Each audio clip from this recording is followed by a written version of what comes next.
listen, when you're talking about like some of the greatest filmmakers of all time, somewhere on the list, doesn't necessarily have to be at the top of your list or maybe even in the top three, but somewhere in that discussion, you have to bring up the name Clint Eastwood.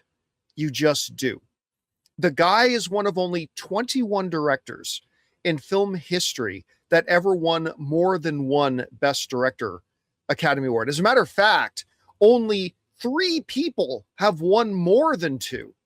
And so you have Clint Eastwood, who has won 2. I think he won them for Unforgiven and not Gone Baby Gone, $1 Million Baby, that he won that for.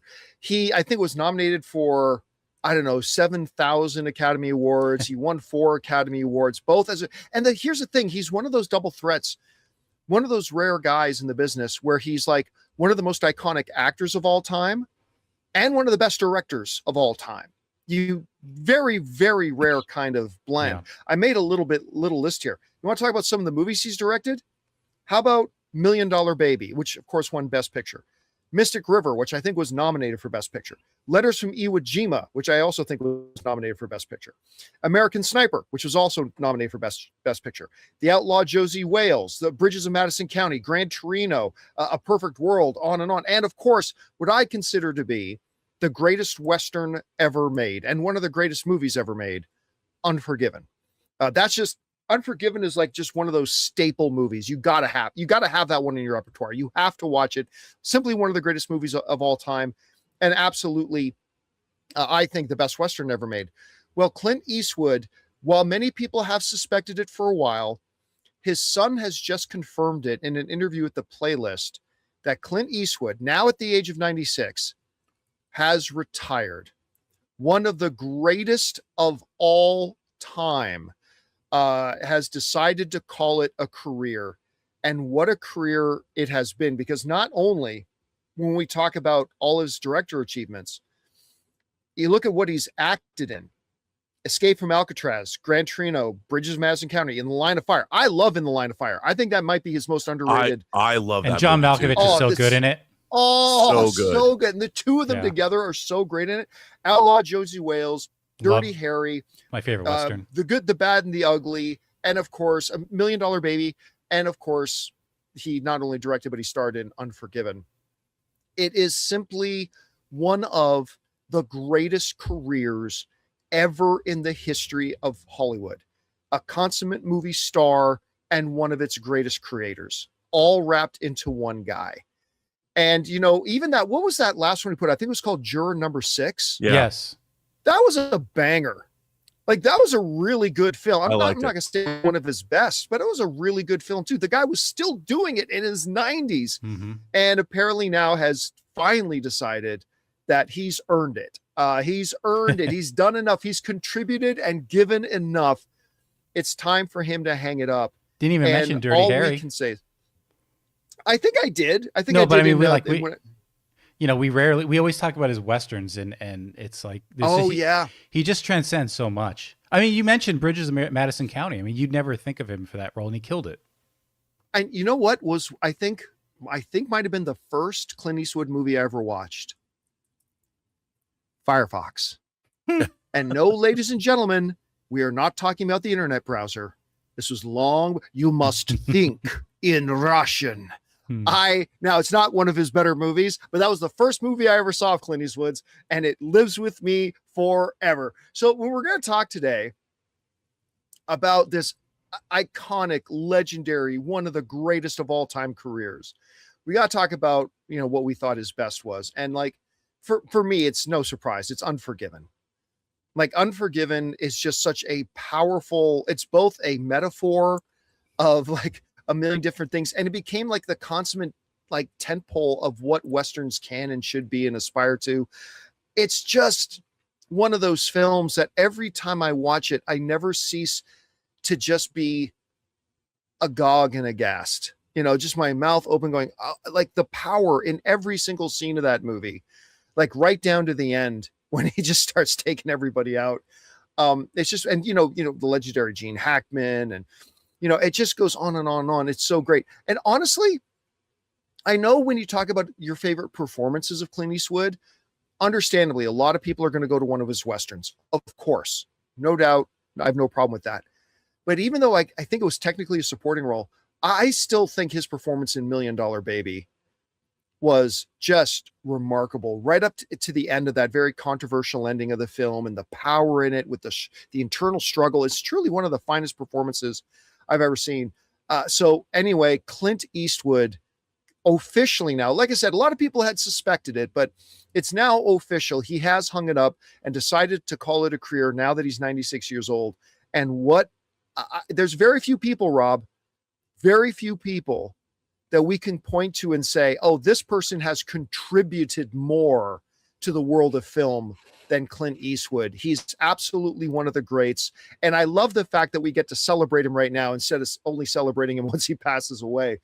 But I mean, what a career, what a gift. We want to take a second to thank a sponsor of today's video, Pocket Hose. Guys, I'm excited to tell you about the world's #1 expanding garden hose and their brand new product, the Pocket Hose Ballistic. As you guys can imagine, I'm not exactly gentle with my gear. I drag hoses across concrete over the pool, yank them around corners. I even coil and uncoil them all the time to put them in my camper van when I go out on my movie meetups. And generally speaking, a lot of them don't last. But the Pocket Hose Ballistic has been a totally different story for me. It's incredibly durable, super lightweight, and just makes the whole job easier. One of my favorite things is how simple it is to use. You turn the water on, it expands. Turn it off, it shrinks right back down to pocket size. And it's reinforced with a liquid crystal polymer, the same kind of material used in bulletproof vests. Plus, it comes with the pocket pivot, which gives you 360-degree rotation at the spigot so it moves with you instead of fighting against you. And now, for a limited time, when you purchase a new Pocket Hose Ballistic, you'll get a free 360-degree rotating pocket pivot and a free thumb drive nozzle. Just text Campea to 64,000. That's CAMPEA to 64,000 for your 2 free gifts with purchase. Text Campea to 64,000. Message and data rates may apply. So, Rob, let me ask you. When you think about the career of Clint Eastwood, what are the things that come to your mind the most? Also, what's your favorite directed film of his and acted performance of his? John, I mean, Clint Eastwood has been a lifetime favorite of mine. I mean, going back to Tarantino calls The Man with No Name trilogy one of the great trilogies of all time, and I would agree. Arrow Video released remastered versions of Fistful of Dollars for a few dollars more, and Good, the Bad, and the Ugly. I mean, I love those movies. I've watched those movies countless times. How about the Hot Toys? And yeah, you know. Sideshow, actually, but they're great. Oh, Sideshow, yes. Yeah, but the thing, and then you get into, once he wasn't in those anymore, he did his own westerns, kind of like in the 70s, things like Hang 'em High, which is great, or High Plains Drifter, which is great, and then he went and began directing with an incredible thriller, Play Misty for Me. And then other movies. Of course, I loved Dirty Harry Callahan. There's 5 Dirty Harry movies, and I know what you're thinking. Did he fire 6 shots or only 5? But I love those movies. And if you think about that, you've got The Man with No Name, which, by the way, he might have come back in movies like Pale Rider. And then you've got the Dirty Harry movies. Then you've got when he was in Every Which Way, but Any Which Way Loose. Yeah, yep. Every Which Way But Loose and Any Which Way You Can, where he's playing a comedic foil to Clyde the orangutan. Right. Yeah, and then so great. He kept directing. He started. There was all kinds of movies of the mountain climbing movie, The Eiger Sanction. There's a movie called The Gauntlet. I forgot about that, with Sandra Locke that I really love. And then you brought up Firefox, which is the great genre summer of '82, which had some really impressive visual effects work in that movie. And then as he kind of moved through the '80s and '90s, I mean, I think, like you said, Unforgiven is not just one of my favorite Westerns. It's one of my favorite movies of all time. And even that came out in 92. So I think of Unforgiven as a fairly new movie in Clint Eastwood's oeuvre. When I was working at Warner Brothers, they made the movie The Rookie, where he teamed up with Charlie Sheen. And they brought out the Mercedes 500 series car. And even that was like they play buddy cops, and he's made movies all the way up through now. And the guy's had one of the great careers of all time. And anybody who's ever worked with him, he basically does one take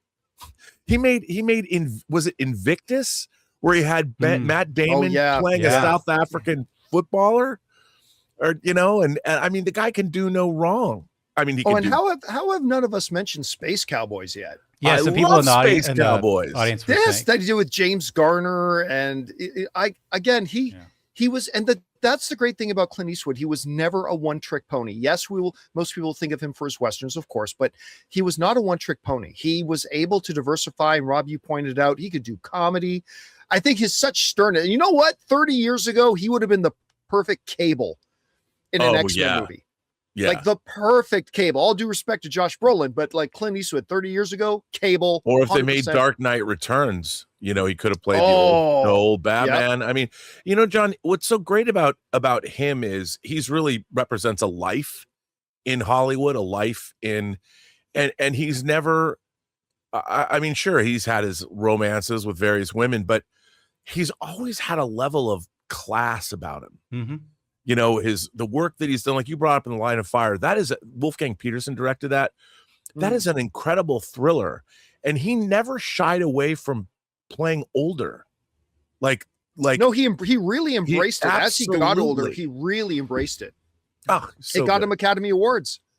I wanted to show this. Even a movie I didn't like. Go sorry, go ahead. Go ahead. No, finish your thought. I thought you were done. Well, he was in a movie called Bronco Billy that I went and saw. I didn't particularly love Bronco Billy. I completely forgot about that. I know. So if you start thinking about his career, it was incredible. But even that, I always loved watching him. Mm-hmm. Yeah, I didn't care what do you got there, Jonathan. I'm sitting under a Outlaw Josie Wales poster. I actually grabbed it real quick. Do that every time. But that's how much I love this movie and Clint Eastwood. It's a great movie. All right, guys, question is for you. What do you think about this? It is now what a lot of us suspected for a while, but it is now official. Clint Eastwood, according to his son, is now retired. One of the greatest of all time. When you think of Clint Eastwood, what films do you think of? What's your favorite directed film by Clint Eastwood? What's your favorite acted film by Clint Eastwood? Whatever you guys think, jump down to the comment section below and let us know your thoughts. Hey guys, thanks so much for watching this video. Make sure you like the video, leave a comment, and subscribe to our channel. And don't forget, we have a daily podcast called the John Campea Show Podcast, available on Apple Podcasts, Spotify, or your favorite podcasting app of choice. Go and subscribe to it today so it'll be there when you need it.